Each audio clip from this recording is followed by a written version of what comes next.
Hi friends. சின்ன மருமகள் சீரியல்ல பார்த்தீங்கன்னா, ஐஸ்வர்யா பார்த்தீங்கன்னா, ரொம்ப ஃபீல் பண்ணிட்டு உட்காந்துருக்காங்க. அப்ப பார்த்தீங்கன்னா, அவங்க கல்யாணம் பண்ணிக்கினது, சேது பார்த்தீங்கன்னா, ஐஸ்வர்யா கிட்ட கோவமா நடந்துக்கிட்டு எல்லாத்தையும் பார்த்தீங்கன்னா, யோசிச்சு பார்த்துக்கிட்டு அழுந்துட்டு உட்காந்துருக்காங்க. அது கொஞ்ச நேரம் கழிச்சு பார்த்தீங்கன்னா, ஒரு நோட் எடுத்து பார்த்தீங்கன்னா, சேதுவுக்கு லெட்டர் எழுதின்னு இருக்காங்க. "உங்களுக்கு பிடிக்காத பொண்டாட்டியா நான் இந்த குடும்பத்தில இருக்க விரும்பல மாமா. நான் வந்து அந்தமானுக்கே போயிடுறேன்" அப்படின்னு சொல்லிட்டு லெட்டர் எழுதின்னு இருக்காங்க. மீனாட்சியும், அழகரியும் "நீங்க பத்திரமா பார்த்துக்கோங்க.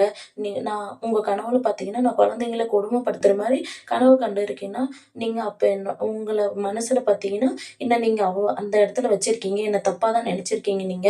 அப்படின்னு சொல்லிட்டு பார்த்தீங்கன்னா, ஐஸ்வர்யா அழுதுக்குன்னே லெட்டர் எழுதி வைக்கிறாங்க. இந்த பக்கம் பார்த்தீங்கன்னா, சரி கிளம்பலாம் அப்படின்னு எழும்போது பார்த்தீங்கன்னா, மீனாட்சி ஐஸ்வர்யா கைய பிடிச்சுக்குது. ஐஸ்வர்யா பார்த்தீங்கன்னா, "விடு விடு மீனாட்சி, எதுக்கு என்னோட கைய பிடிச்சுன்னு இருக்க? நான் போறேன் விடு" அப்படின்னு சொல்லிட்டு ஐஸ்வர்யா சொல்றாங்க. குழந்தை கைய விடாதும் பார்த்தீங்கன்னா, மீனாட்சி ஐஸ்வர்யா தூக்கி பார்த்தீங்கன்னா, "நான் போக்கூடாதா? இங்கேயே இருக்கணும். இங்கேயே இருக்கணுமா? என் மேல உனக்கு அவ்வளோ பாசமா மீனாட்சி? உங்க 2 பேருக்கு என் மேல அவ்ளோ பாசம் இருக்கு. அழகருக்கும் உனக்கும். என்னைய உங்களுக்கு புடிச்சிருக்கு. எனக்கு அது வரைக்கும் சந்தோஷம். உங்க அப்பாவுக்கு தான் என்ன சுத்தமா புடிக்கல. அதனால தான் இங்கருந்து நான் கிளம்பிடலாம் அப்படின்னு சொல்லிட்டு இருக்கேன் அப்படின்னு சொல்லிட்டு பார்த்தீங்கன்னா, மீனாட்சி கிட்ட ஐஸ்வர்யா பேசிட்டு இருக்காங்க. இந்த பக்கம் பார்த்தீங்கன்னா, தமிழ்ச்செல்வி காலேஜில பார்த்தீங்கன்னா, கிளாஸ் போயிட்டு இருக்கு. வசந்தியும், அப்பத்தாவும் பார்த்தீங்கன்னா, அழகர வெளிய வச்சுன்னு உட்காந்துருக்காங்க. அழகர் பார்த்தீங்கன்னா, அழுந்துட்டே இருக்காங்க. அப்ப அப்பத்தா பார்த்தீங்கன்னா, வசந்தி கிட்ட, "ஏன் வசந்தி, ஞாயித்துக்கிழமை கூட லீவுன்னு இல்லாம நான் காலேஜ் படிச்சே ஆகணும்னு சொல்லிட்டு தமிழ்ச்செல்வி இவ்ளோ ஒரு இதா இருக்கா.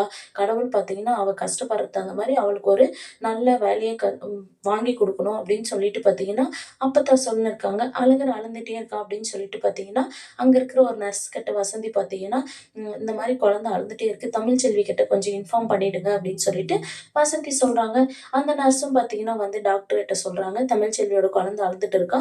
அவங்க அம்மா வர சொன்னாங்க. நீங்க சொல்லிடுங்க அப்படின்னு சொல்லிட்டு தமிழ்ச்செல்வியும் பார்த்தீங்கன்னா, "சரிங்க டாக்டர், நான் போயிட்டு ஃபீட் பண்ணிட்டு வந்துடுறேன்" அப்படின்னு சொல்லிட்டு வந்து பார்த்தீங்கன்னா, அழகர வாங்கிட்டு பார்த்தீங்கன்னா, ஃபீட் பண்ணிட்டு எடுத்துட்டு வந்து குடுக்குறாங்க. "இந்தாம்மா அழகர பார்த்துக்கோங்க" அப்படின்னு சொல்லிட்டு குடுக்குறாங்க. "என்னம்மா பசியாத்தியும் குழந்தை அழுந்துட்டே இருக்கு" அப்படின்னு சொல்லிட்டு வசந்தி கேட்குறாங்க. "அதுதான் என்னன்னு தெரியலையேம்மா, என்ன ஆயிருக்கும்?" அப்படின்னு சொல்லிட்டு பார்த்தீங்கன்னா, தமிழ்ச்செல்வி கேட்குறாங்க. அப்ப அப்பத்தா பார்த்தீங்கன்னா, "ஏய் அவனுக்கு பசியெல்லாம் ஒண்ணும் இல்ல. அவனுக்கு ஏதோ உடம்பு பிரச்சனை. என்னன்னு சொல்லிட்டு இங்கே டாக்டருங்க இருப்பாங்கல்ல, நீங்க டாக்டர் கிட்ட தூக்கிட்டு போயிட்டு காட்டுங்க" அப்படின்னு சொல்லிட்டு அப்பத்தா சொல்றாங்க. தமிழ்ச்செல்வி பார்த்தீங்கன்னா, "சரிங்க அம்மாச்சி, நான் தூக்கிட்டு போயிட்டு காட்டுறேன்" அப்படின்னு சொல்லிட்டு தமிழ்ச்செல்வி அழகுற டாக்டர்கிட்ட கூட்டிட்டு போறாங்க. இந்த பக்கம் பார்த்தீங்கன்னா, மோகன பார்த்தீங்கன்னா, மீனாட்சிய தூக்கிட்டு வந்துட்டு, "மலரு இதான் மீனாட்சி எடுத்துட்டு போய் வெயில்ல கொஞ்ச நேரம் கீழ போட்டு பாய் போட்டு விரிச்சு, கீழ படுக்க வச்சுட்டு எடுத்துட்டு வா. வெயில்ல இருக்கிறது நல்லது" அப்படின்னு சொல்லிட்டு பார்த்தீங்கன்னா, மலர்கிட்ட மீனாட்சியா குடுக்குறாங்க. மீனாட்சியும், "சரிங்க அத்தை" அப்படின்னு சொல்லிட்டு பார்த்தீங்கன்னா, வாங்கிட்டு போயிட்டு பார்த்தீங்கன்னா, மீனாட்சி பாய் விரிச்சு கீழ போட்டு பார்த்துக்கிறாங்க. அங்க பார்த்தீங்கன்னா, துவைச்சு போட்டு இருக்க துணியெல்லாம் கம்பி மேலருந்து கீழ விழுந்திருக்குன்னு சொல்லிட்டு, "மீனாட்சி நீ இங்கேயே இரு. நான் துணியெல்லாம் காய போட்டு வந்துடுறேன்" அப்படின்னு சொல்லிட்டு அங்கருந்து மலர் போயிர்றாங்க. கொஞ்ச நேரம் கழிச்சு பார்த்தீங்கன்னா, அங்க சேது வராங்க.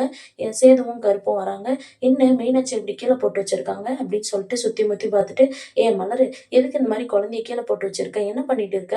"துணி காய வச்சுன்னு இருக்கேன் மாமா. இதோ வந்துடுறேன்" அப்படின்றாங்க. உடனே கருப்பு பார்த்தீங்கன்னா, "ஏம்மா குழந்தைய வெயில்ல வைக்கிறதுனா நீ கிட்ட இருந்து பார்த்துக்கலாம்ல" அப்படின்றாங்க. "இல்ல மடி மேல வச்சு வெயில்ல காட்ட வேண்டியது தானே. எதுக்கு இந்த மாரி கீழ போட்டு வச்சிருக்க?" அப்படின்னு சொல்லி கேட்குறாங்க. "இல்ல அத்தை தான் போட சொன்னாங்க. அதனால தான்" அப்படின்னு சொல்லிட்டு மலர் சொல்றாங்க. இத கேட்டு சேது பார்த்தீங்கன்னா, "என்ன வெயில்ல போடுறதுன்னா காலையில 7 மணிக்குள்ள காலை வெயில் தான் காட்டணும். இந்த மாரி உச்சி வெயில்ல எடுத்துட்டு வந்து பார்த்தீங்கன்னா, குழந்தைய போட்டு வச்சிருக்க" அப்படின்னு சொல்லிட்டு சேது கேட்குறாங்க. அதுக்கு முன்னே பார்த்தீங்கன்னா, அதுக்கு அ மீனாட்சி போட்டிருக்கிற துணிக்குள்ள பார்த்தீங்கன்னா, ஒரு தேள் வந்து புகுந்துருது. கொஞ்ச நேரம் கழிச்சு பார்த்தீங்கன்னா, சேது மீனாட்சிய தூக்கிக்கிறாங்க. "உன்ன வெயில்ல போட்டாங்களோட தங்கம்" அப்படின்னு சொல்லிட்டு. சரின்னு சொல்லிட்டு பார்த்தீங்கன்னா, சேது குழந்தைய தூக்கி கொஞ்சிட்டு இருக்கும்போதே பார்த்தீங்கன்னா, ஐஸ்வர்யா வராங்க. ரொம்ப சந்தோஷமா பார்க்குறாங்க சேதுவையும். அப்ப பார்த்தீங்கன்னா, சேது தூக்கி வச்சுன்னு இருக்கிற மீனாட்சி போட்டிருக்கிற துணியில பார்த்தீங்கன்னா, தேள் இருக்கிறத பார்த்த ஐஸ்வர்யா பார்த்தீங்கன்னா வந்து, சேதுவ தள்ளி விடுறாங்க. அந்த தேளும் விழுந்துருது. உடனே சேது பார்த்தீங்கன்னா, ஐஸ்வர்யா, எதுக்கு இந்த மாரி வந்து நான் குழந்தைய கையில வச்சுட்டு இருக்கேன். எதுக்கு இந்த மாரி தள்ளி விடுற? உனக்கு கொஞ்சம் கூட அறிவே இல்லையா? இந்த மாரி நடந்துக்கிற" அப்படின்றாங்க. உடனே கருப்பு கிட்ட பார்த்தீங்கன்னா, "பார்த்தீங்களா மாமா, இவளுக்கு குழந்தைய நான் தூக்கி வச்சிருந்தாலே இவளுக்கு என்னமோ ஆக மாட்டேன்து. இந்த மாரியே தான் பண்ணிட்டு இருக்கா. கொஞ்ச நாளா கோவப்பட்டே தான் இருக்கா மாமா" அப்படின்னு சொல்றாங்க. உடனே ஐஸ்வர்யா பார்த்தீங்கன்னா, "இல்ல குழந்தைக்கு போட்டிருந்த துணியில பார்த்தீங்கன்னா, தேள் இருந்துச்சு. அதனால தான் நான் தள்ளி விட்டேன்" அப்படின்னு சொல்லிட்டு சொல்றாங்க. எல்லாரும் பார்த்தீங்கன்னா, அந்த தேள பார்த்து பார்த்தீங்கன்னா, எல்லாம் ஷாக் ஆகி நிக்கிறாங்க. ஐஸ்வர்யா பார்த்தீங்கன்னா, உடனே மயங்கி விழுந்துர்றாங்க. சேதுவும், கருப்பும் பார்த்தீங்கன்னா, "என்னாச்சு? என்னாச்சு?" அப்படின்னு சொல்லிட்டு மலரும் பார்த்தீங்கன்னா, "ஐஸ்வர்யா, ஐஸ்வர்யா" அப்படின்றாங்க. சேதுவும் பார்த்தீங்கன்னா, ஐஸ்வர்யா, என்னாச்சு? எந்திரி, எந்திரி" அப்படின்றாங்க. உடனே பார்த்தீங்கன்னா, அங்க ஈஸ்வரி, சித்ராவும் ஓடி வராங்க. ஐஸ்வர்யா, என்னாச்சு? என்னாச்சு?" அப்படின்னு சொல்லிட்டு, "இந்த மாரி தேள் கடிச்சிச்சு" அப்படின்னு சொல்லிட்டு பார்த்தீங்கன்னா, மலர் சொல்றாங்க. அப்போ உடனே மலர் பார்த்தீங்கன்னா, "தேளு ஐஸ்வர்யாவ கடிச்சிருக்குமாமா, கையில இருக்கு பாரு" அப்படின்னு சொல்லிட்டு சொல்றாங்க. உடனே பார்த்தீங்கன்னா, ஐஸ்வர்யா வாயில பார்த்தீங்கன்னா, நொரலாம் வர ஆரம்பிச்சுருச்சு. சரி ஹாஸ்பிட்டலுக்கு தூக்கிட்டு போலாம் அப்படின்னு சொல்லிட்டு பார்த்தீங்கன்னா, வேகமா ஹாஸ்பிட்டலுக்கு தூக்கின்னு கிளம்புறாங்க. ராஜாவும் பார்த்தீங்கன்னா, உள்ள இருந்து என்னாச்சு அப்படின்னு சொல்லிட்டு பார்த்தீங்கன்னா, வேகமா வராங்க. இந்த மாரி தேளு கடிச்சிச்சுன்ன உடனே பார்த்தீங்கன்னா, அவங்களும் ஒரு கார் எடுத்துன்னு பார்த்தீங்கன்னா, ஹாஸ்பிட்டலுக்கு போறாங்க. சேது பார்த்தீங்கன்னா, கருப்பு கிட்ட, "மாமா சீக்கிரம் போங்க. நம்ம வழக்கமா போற ஹாஸ்பிட்டலுக்கு போங்க" அப்படின்னு சொல்லிட்டு சொல்றாங்க. கருப்பும் பார்த்தீங்கன்னா, "சரி மாப்பிள" அப்படின்னு சொல்லிட்டு பார்த்தீங்கன்னா, அங்க போறாங்க. "மாமா நீங்க போயிட்டு வேகமா உள்ள போயிட்டு சொல்லிட்டு விஷயத்த சொல்லிட்டு ஸ்ட்ரெச்சர் எடுத்துட்டு வர சொல்லுங்க" அப்படின்னு சொல்லிட்டு சொல்றாங்க. சே கருப்பும் பார்த்தீங்கன்னா, வேகமா உள்ள போயிட்டு வெளிய வந்து, "மாப்பிள இன்னைக்கு ஞாயித்துக்கிழம மாப்பிள, எந்த டாக்டரும் இல்ல. வேற ஹாஸ்பிட்டலுக்கு கூட்டிட்டு போயிட்டு பாருங்கன்னு சொல்லிட்டு சொல்றாங்க மாப்பிள" அப்படின்னு சொல்லிட்டு கருப்பு சொல்றாங்க. சேதுவும், "சரி வாங்க மாமா சீக்கிரமா கார் எடுங்க" அப்படின்னு சொல்லிட்டு பார்த்தீங்கன்னா, வேற ஹாஸ்பிட்டலுக்கு போறாங்க. இந்த பக்கம் பார்த்தீங்கன்னா, "நடேசா சீக்கிரம் கொஞ்சம் கார ஓட்டியா" அப்படின்னு சொல்லிட்டு பார்த்தீங்கன்னா, ராஜாங்கமும் சொல்றாங்க. மோகனா எல்லாமே, "ஐஸ்வர்யா என்னாச்சுன்னு தெரியலையே" அப்படின்னு சொல்லிட்டு பார்த்தீங்கன்னா, ஈஸ்வரி அழுந்துட்டே வராங்க. அப்ப மோகனா பார்த்தீங்கன்னா, "ஈஸ்வரி, ஐஸ்வர்யாவுக்கு ஒண்ணும் ஆகாது. அழாத இரும்மா" அப்படின்னு சொல்லிட்டு சொல்றாங்க. இங்க பார்த்தீங்கன்னா, ஐஸ்வர்யாவும் பார்த்தீங்கன்னா, ஹாஸ்பிட்டல்ல இருந்து ஸ்ட்ரெச்சர் வச்சு உள்ள கொண்டு போறாங்க. ஸ் அ சிஸ்டருங்க பார்த்தீங்கன்னா, சேதுவையும், கருப்பையும் "நீங்க வெளியவே வெயிட் பண்ணுங்க" அப்படின்னு சொல்லிட்டு உள்ள போறாங்க. டாக்டர் வந்து பார்த்தீங்கன்னா, "என்னாச்சு?" அப்படின்னு சொல்லிட்டு பார்த்தீங்கன்னா, சேது கிட்ட விசாரிக்கிறாங்க.